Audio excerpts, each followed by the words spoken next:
In this webinar, I'm going to try and explain why and how I pre-mix my colours. Now, what I'm going to do first off is I'm going to start to mix the colours of the sky. Now, there's not much sky, and you see I've started off by adding a bit of white, tiny bit of orange, and a very small amount of blue. And what I don't want to do is I don't want it to be white. When you paint a cloud white, it just looks so false. So we don't want white. We do want various shades of light. And it needs to have a colour in there. It's not just grey. It could be more often than not, it's a little bit of warm. It's a bit of orange added to it. So this is why I'm adding orange to the mix. I sometimes also, I'll put those colours onto a board or a piece of canvas, and I'll make notes as to how I made them. So if I'm going to go to a larger painting at a later stage, I've got not only the colours that I've mixed, but how I've mixed them as well. When you mix greens, yes, you got sap green, and you can then make it a bluey green by adding a blue, but then you've also got the yellow hues. The yellow and blue makes green, obviously, so if you've got green in the middle, adding yellow is going to shift the hue towards the yellow. Adding the blue is going to shift the hue towards the blue. Did you know you can mix green from yellow and black? Makes a really nice green. And that gives you a starting point. And then you can add sap green or green earth or whatever green you fancy for using to increase the chroma of that green. Or you can add yellow or blue to shift the hue. Oh, I'm adding a bit of black, how exciting.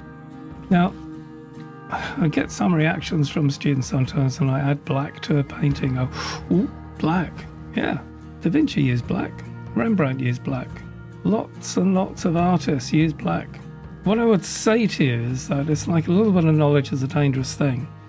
I would never use just black on a painting.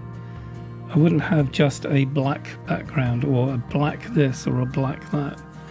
I'd have black-esque. So I'd mix a bit of reds, blues, greens, browns, whatever into the black to make it a black-esque colour. So I'm using black to mix the colour with.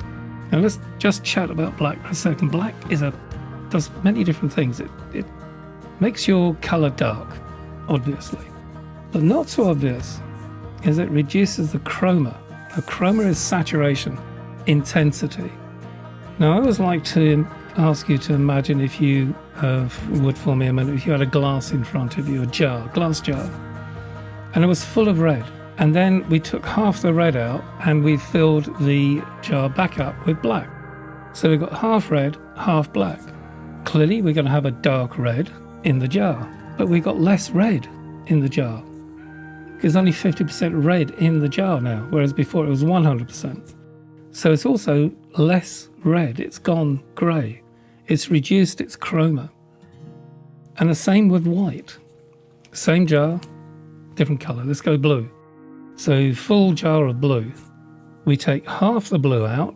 We now fill up the jar with white. We've now got a light blue, because there's white is going to make things light.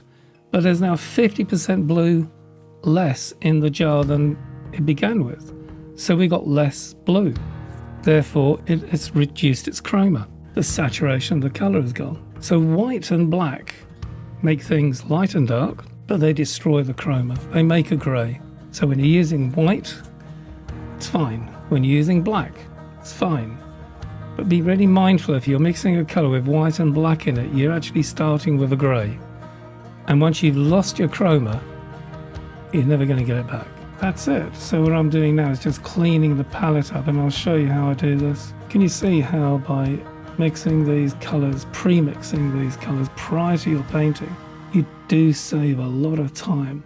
Especially if I'm in a studio, I'm on a really big paintings, I would so make sure I mix my colours. Otherwise I'm just going to end up with a fragmented, unbalanced, unharmonic painting, and that's not what I want. But you can see how I'm now scooping the colours up and popping them onto the palette, ready to paint. So these are all the greens of the forests. Underneath is the tree trunk colours, and again you see the tube colours right at the top, and they will remain there, because if I need a variation I can easily dip into the colours at that point. That's in essence how I'd mix or pre-mix the colours for a forest scene.